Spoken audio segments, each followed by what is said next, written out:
Is there anything I can do for you two? I'm afraid that Wangsheng funeral parlor isn't in the best state to receive guests. We've come to see Zhongli. Could you please tell him we're here? Unfortunately, Zhongli isn't here at the moment. It seems he went to Northland Bank.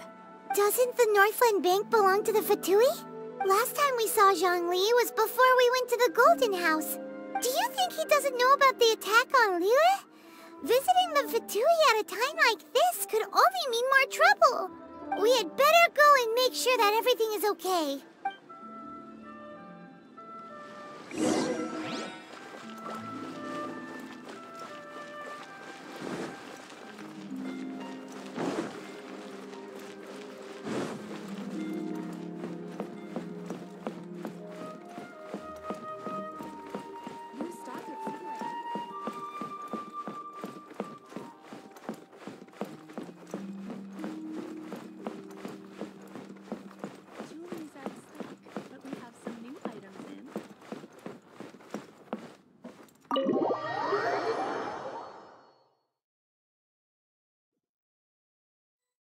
You call this cooperation between Harbingers? Cooperation involves communication, you know. Don't take it to heart, child. Besides, aren't you happy that you got to skip the formalities and bring chaos to the land? I'm sure you must have enjoyed that. Oh, it seems that some of your friends have arrived. Hey, it's Zhongli and Child. And you! You're also one of the Harbingers? It's you two. I believe we've met once before. In the City of Bards, was it? I'm glad you still remember my name. Ah, right. I imagine that it must have been rather hard to forget watching helplessly as something precious was snatched away from your friend. Well, if it isn't you two. This is our first time seeing each other since Liyue was nearly wiped off the map. This is certainly a bit awkward, wouldn't you say? Paimon knew that we should never have trusted a Fatui Harbinger. Oh, now don't say that. Sure, I may have misled you, but I never had anything against you personally. Besides, I thought we were getting along quite well together, didn't you? Except for that little tussle we had at the end. Nothing personal. We just have different views, that's all. Of course, you may very well hold this against me, but that's up to you. The real deceivers here are Senora and Zhongli. Curse them for leading me on. So actually, I think...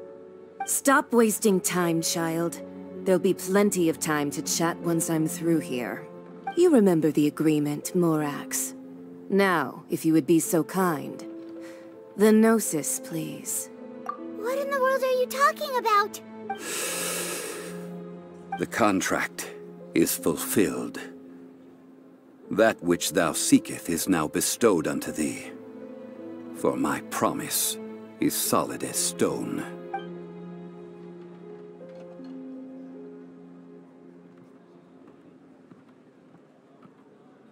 How sanctimonious.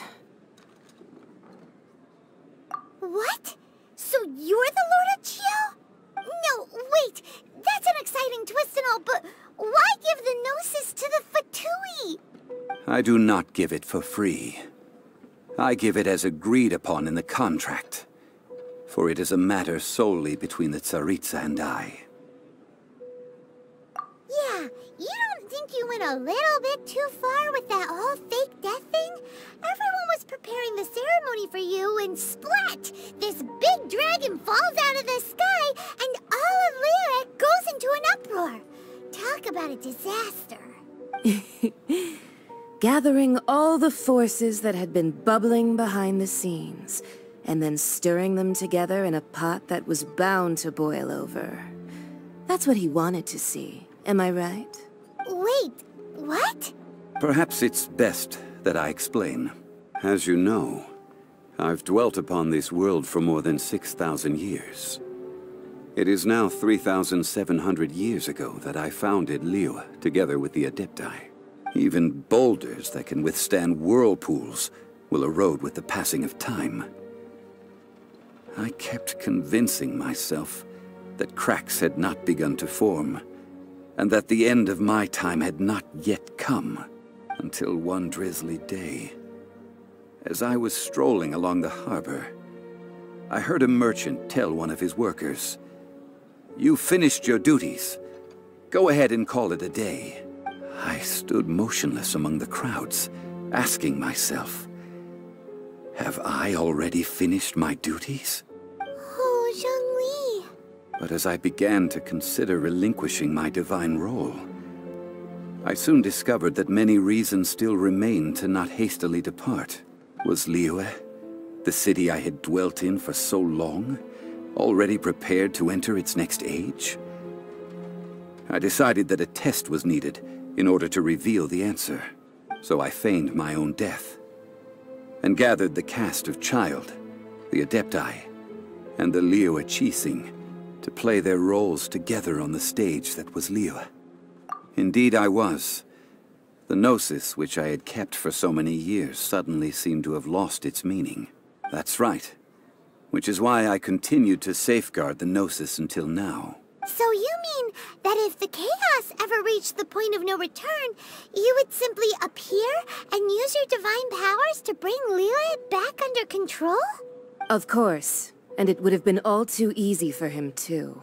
Just as a child quickly matures after losing their parents, so has Liyue matured when faced with the death of its deity. In the end, the resolution to all that has transpired was even more satisfactory than I could have hoped for. Take the Adepti, for instance. Owing to their years of seclusion, they were the least informed. Yet when faced with a crisis, they commendably showed the greatest amount of restraint possible. Not only did they manage to cooperate with the Qixing, but in the end, they even made efforts to understand the hearts of the people. Credit is also due to Signora, the emissary dispatched by the Liyue Archon to fulfill our contract. At my request, she kept everything she knew in strict confidence. This despite the eavesdropping ears of her colleague, Child. This meant I could remain as Zhongli, even having the chance to fulfill the age-old traditions of Liyue in this mortal form. Thank you for joining me on this journey, Traveler. All of these things turned out as I had planned. There is only one thing that I had not anticipated, and that was the conduct of the Liyue Archon. I had expected them to do no more than the Adepti, to come to the defense of Liyue. But when all was said and done, they seized the opportunity to supplant Liyue's divine protectors, and used the subsequent power vacuum left by my death to quickly gain complete control of Liyue. Huh? That doesn't sound good at all. Ha! On the contrary, I think it is excellent. I had always feared that it was too soon for them to take over from me. And it was also that which I longed for the most. As such, this is the best parting gift anyone could have given this god of old. Hey, what about me? Doesn't anyone feel the least bit of remorse for deceiving me? You've practically kept me in the dark! I think that thanks would be more appropriate. You certainly played no small part in all of this, wreaking havoc and turning the city upside down. The Lord of Geo ought to thank you for your performance, if anything. If you hadn't created the pressure of a battle between mortals, Adepti, and a god, the lump of coal resting in the hands of the Liyue Archon, Liyue, would never have been able to become a dazzling diamond of a city. Huh? Just whose side are you on, mocking me like that? Are you itching for a fight? Hey, haven't you learned the Liyue saying, don't always call it as you see it? Well then, with the Gnosis in my possession, I have no use for such idle chatter. We should return to Zapoljarny Palace and seek an audience with Her Majesty, the Tsaritsa. Come, child. Fine. I'll meet you there later. I'm not sharing a boat with the likes of you. Do as you wish.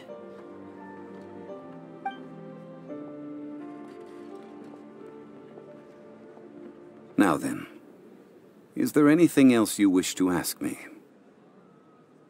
Right! As Zhongli always told us, a good trade is a fair trade.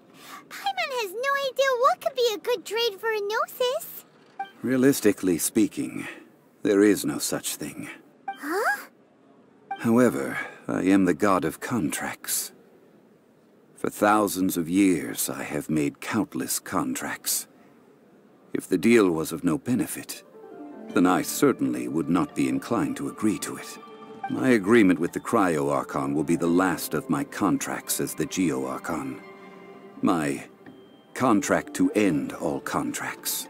As for the bargaining chip that the Tsaritsa used to balance the scales, uncover that answer for yourself in your future journeys.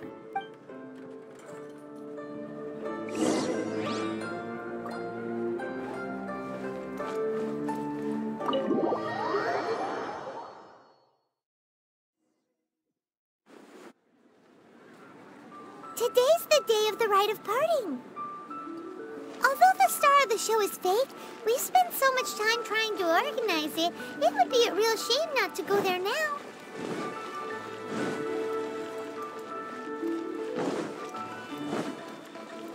Let's move out.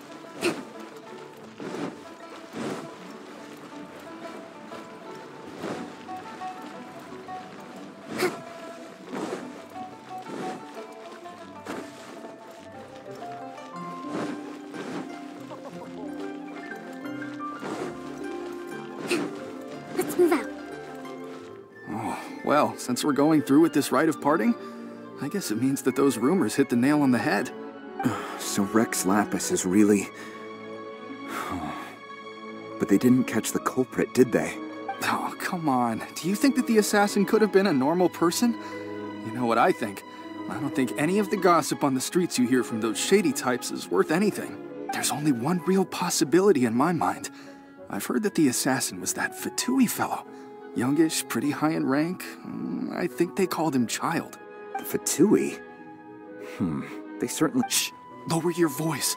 If the Fatui catch you in their sights, Rex Lapis won't be around to protect you this time.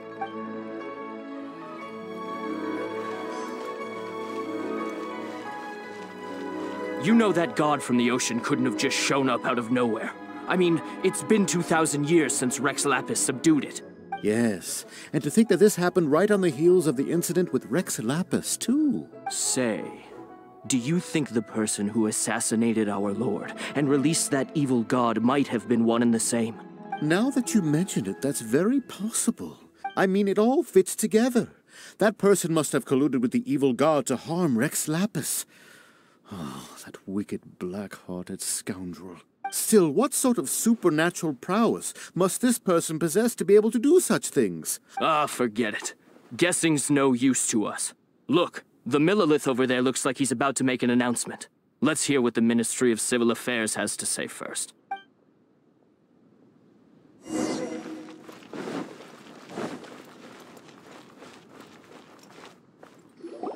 Hear ye all! The Qixing's words. Though a dragon soars ageless as the mountains, it too must return to dust. This is common knowledge. Gods and Adepti live glorious lives, but both light and shadow have their season. So too must they face divinely appointed trials. Rumors and hearsay abound on the streets that Rex Lapis was murdered. Now, let the truth be revealed. Having been thwarted in his trial, Rex Lapis's soul has recouped the celestial heights. He beseeches the people of Liyue to grieve not and to let not their hearts be saddened, nor are they to believe street-born rumors or indulge in baseless speculation.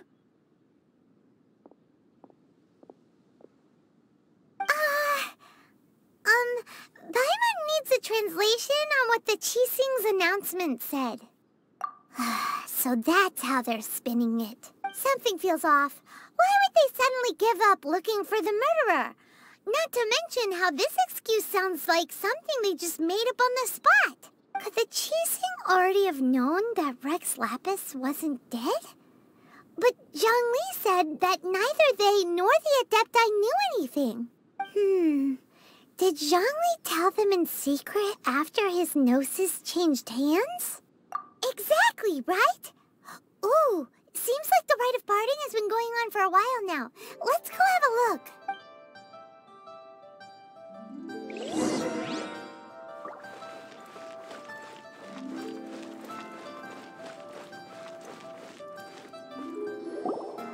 Look, it's Ningguang and Keqing. Are they saying something?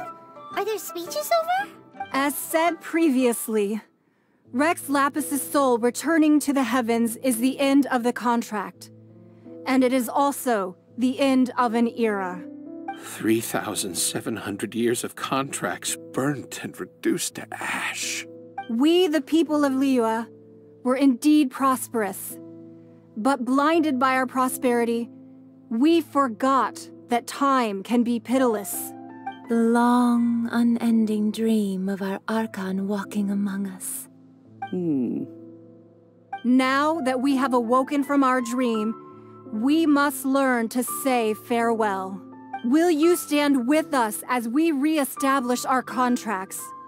As we build a new age of prosperity? So concludes the words of Her Eminence the Tianquan. Does Her Eminence the Yuheng have anything to add? Huh? Is she looking this way? Traveler. Yikes! She really is looking our way! Is that the traveler who they say defeated the ancient god? So young. The Liyue Qixing always repay their debts. And as you have heard, our eyes see far and our reach is long. Name your price. You deserve that much. Whoa!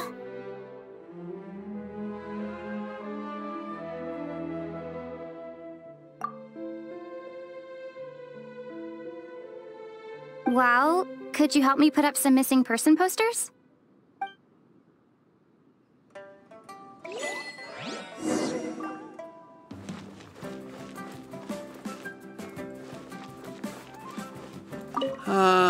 Rex Lapis. Oh, Rex Lapis. Now that I think about it, if everyone's of the same mind as me, perhaps mementos for Rex Lapis might be the best short-term business opportunity.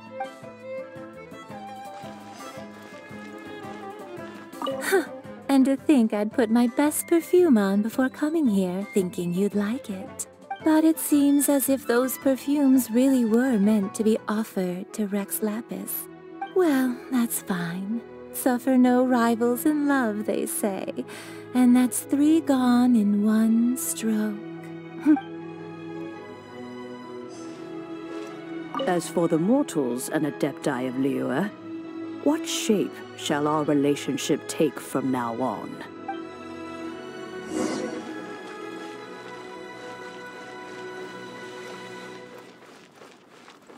Breathtaking.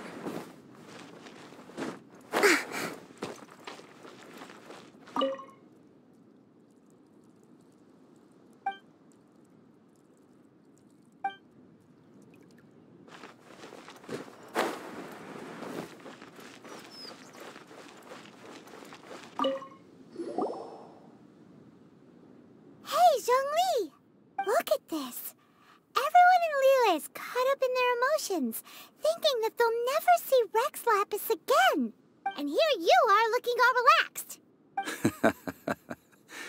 Why would I not feel more at ease after laying down the burden I have borne for 3,700 years? Right. If the two of you can spare the time, I should treat you to a meal at the Liyue kiosk. That sounds like big talk, Zhongli. Paimon might have believed you if you were treating us to some third-round knockout, but you'd have to pay out your nose just to stand inside Liyue kiosk. Are you sure you can afford it? You're right. I do lack the Mora. But why would Morax lack Mora? As the Rex Lapis Morax, I can easily create Mora. But since I have chosen to walk this earth as the mortal Zhongli, I should abide by the same rules that mortals do. When I was journeying with you, though I still had the Gnosis in hand, I knew that I must soon retire from my role as an Archon. So I had to rehearse a little for my new life. Oh, no wonder! Paimon gets it now. You didn't look at the price tags when we were spending because you've never had to. But since you weren't used to not being able to just make more Mora as and when you wanted to, you had to try becoming a parasite to society who lives off of other people's credit. Well, we were only spending Fatui money. You don't have to say it like that. In the City of Commerce, we do not merely exchange money or goods. We also exchange knowledge, memories, and foresight, as well as positions, roles, and lives.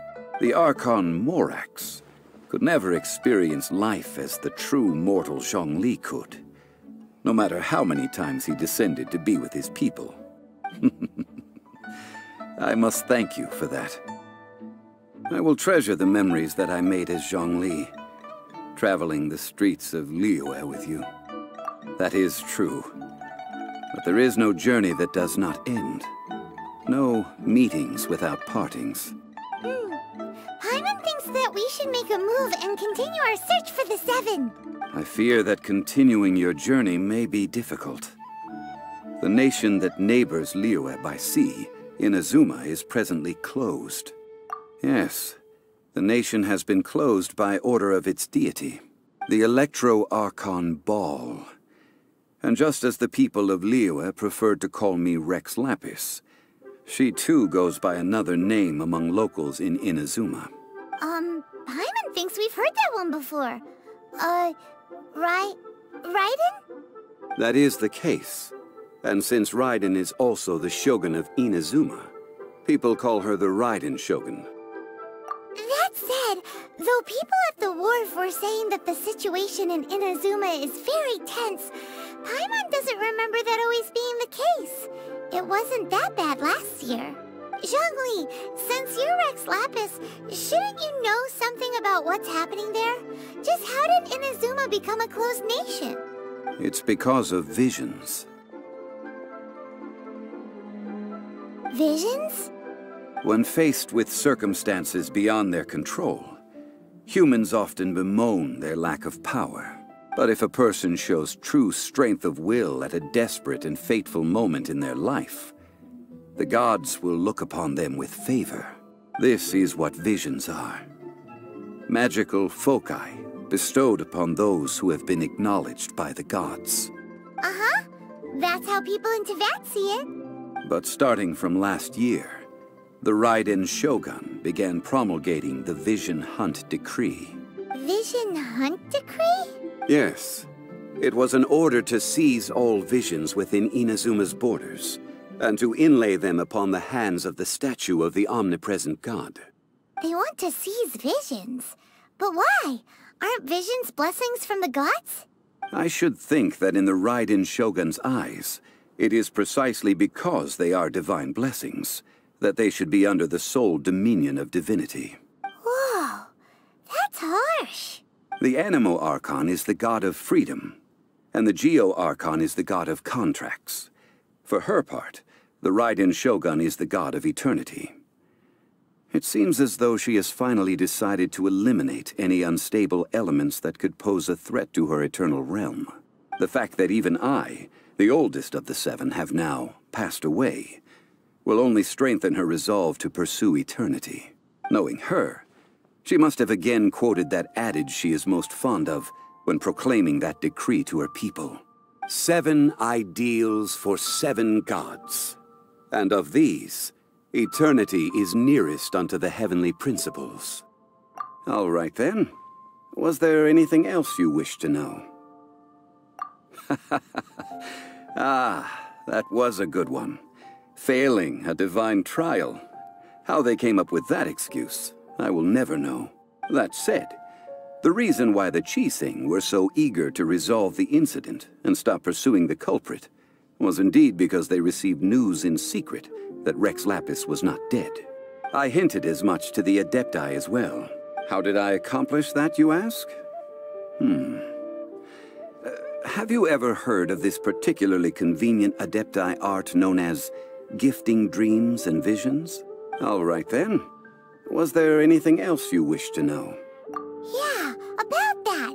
Before the Qixing made made their announcement, we listened to a lot of people talking on the way. Most of them put the blame for everything on Child. These are indeed false accusations. But it remains undeniably true that Child did send people to the Jade Chamber to prevent the Adepti and the Qixing from defeating the ancient god. I've heard that Ningguang is busy milking that for all it's worth on the foreign relations front at the moment, browbeating the envoys of the Fatui. Ha! Those poor Snezhnayan diplomats. If it were not for Child's exalted position as a harbinger, I'm certain that they would have shifted all the blame to him and called for his dismissal by now. All right then. Was there anything else you wish to know? The time of the Adepti has long passed. If even the Liyue Qixing don't want to face that truth, then what future is there for Liyue? Keqing is absolutely right in saying this. Now, though I did laud Ningguang's desire for power, believing this to be a good thing, and thought as a matter of course that she must have been behind the Qixing's plan to take governing power over Liyue from the hands of the gods and Adepti, could the original person who brought up the idea of seizing power have been... All right then. Was there anything else you wish to know? That's right. Zhongli, now that you don't have your Gnosis, what's going to happen to all the Mora in Teyvat? Since Morax is dead, are they all just gonna disappear? Also, isn't the Golden House the only mint in the entire continent? Will it even continue to work? The Mora present now will not vanish. But the Golden House will indeed have to cease operations for a lengthy period of time, since creating Mora requires the use of the Liyue Archon's power. This is terrible! We're all about to run out of Mora! The world is coming to an end! Yes, this is indeed a major issue from a financial standpoint. Well, I suppose we'll just leave such troublesome matters to the Liyue Qixing to debate. Then, did you at least set some private funds aside for yourself? Oh, a private fund. This does seem like a good, logical, common-sense idea. It's a shame. What's a shame? It's a shame that I didn't think of it at the time. All right then. Was there anything else you wish to know? Well then, I suppose you'll have to find a way to get inside this closed nation. Have patience. I suspect that some serendipity must first come into play.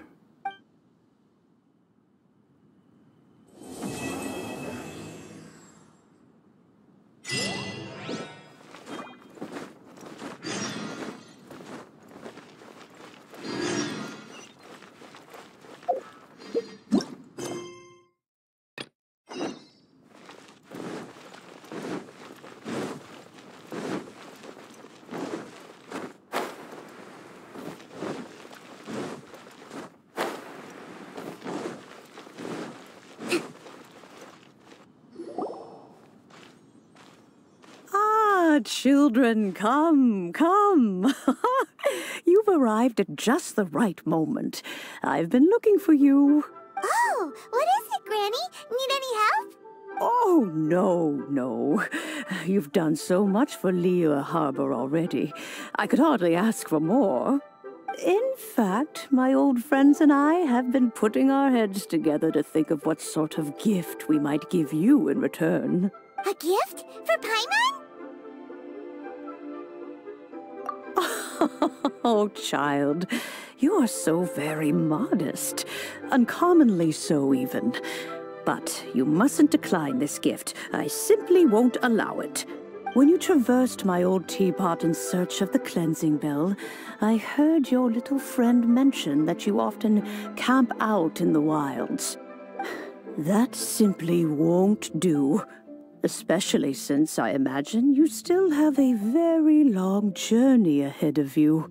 Fortunately, I have not yet grown so old as to see my subspace creation abilities atrophy.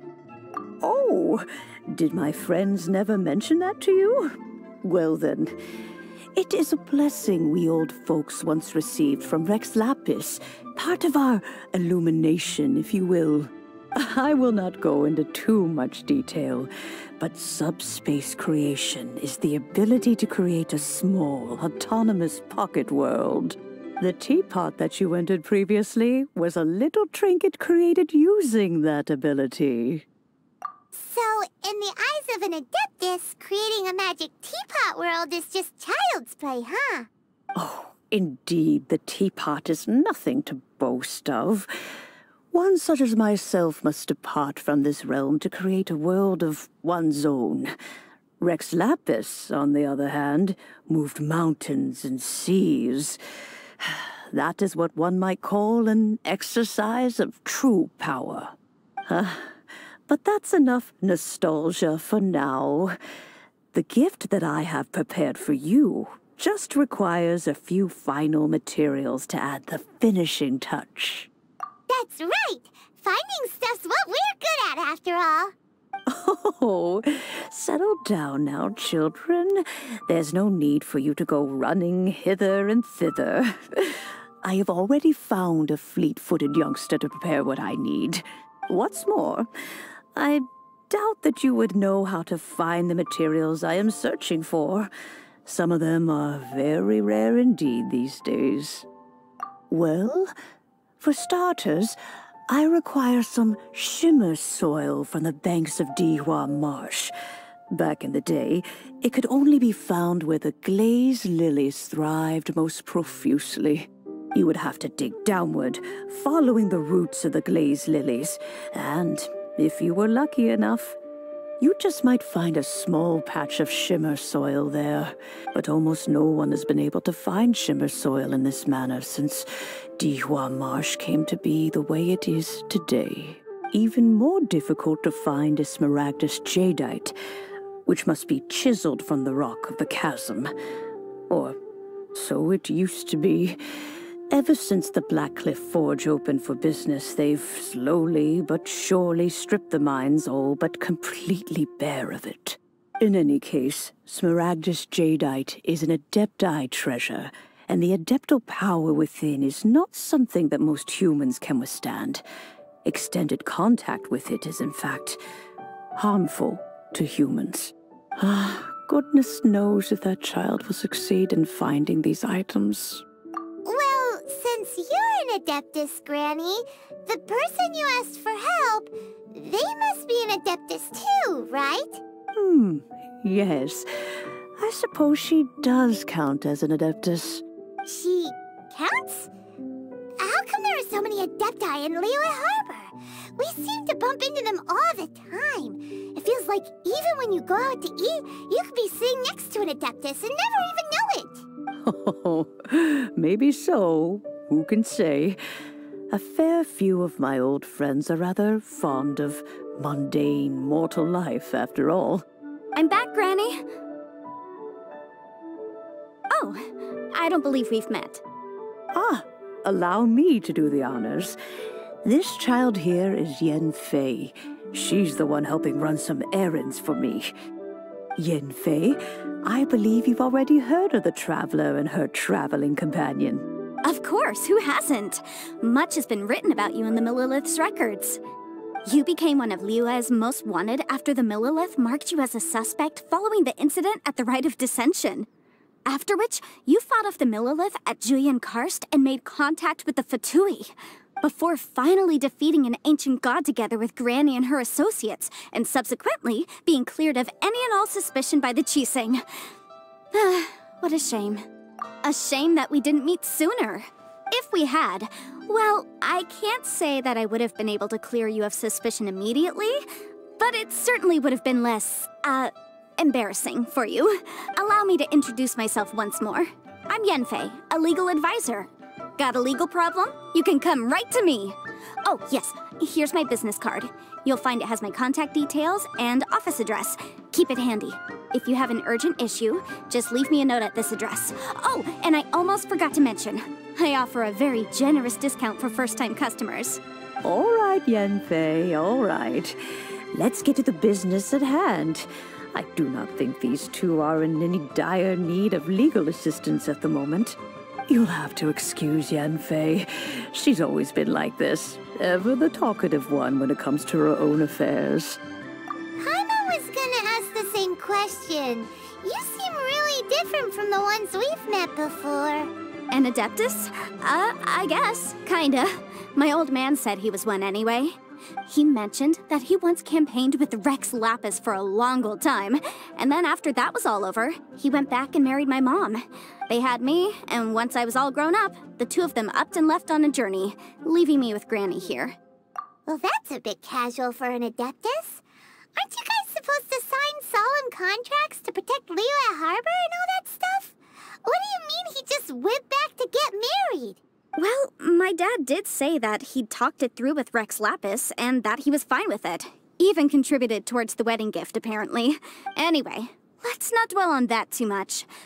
So, Granny, I've gotten a hold of most of the stuff you asked for, except for Smaragdus Jadeite. I couldn't find any at all. The chasm's been sealed off, and there's just no way in. Couldn't secure any documentation either. Looks like the Ministry of Civil Affairs is serious about keeping it strictly locked down. Is that so? But Smaragdus Jadeite is really rather essential. Yanfei, are you sure you can't find some other way? They have helped Liyue greatly, after all. It is only right that they are duly rewarded.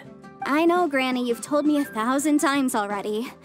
Well, the chasm's definitely a no-go, but there's still a chance we can figure out some alternative means of procurement. Hold on a moment. Let me have a look. Whoa, that's a really thick book. What kind of things do you write in there? Commercial consultancy. Or Snezhnaya. Ah, found him. Krusel. A Snezhnayan merchant who once came to me with some legal queries on certain articles in the legal codices. If my memory serves, all of them had to do with rare ores.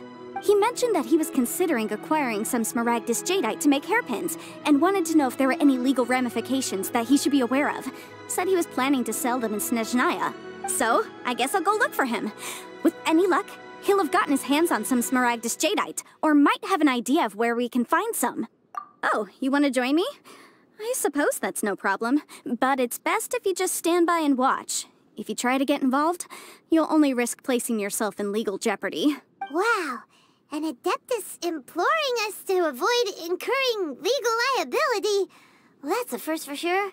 Best we be a little more careful than usual while we're with her.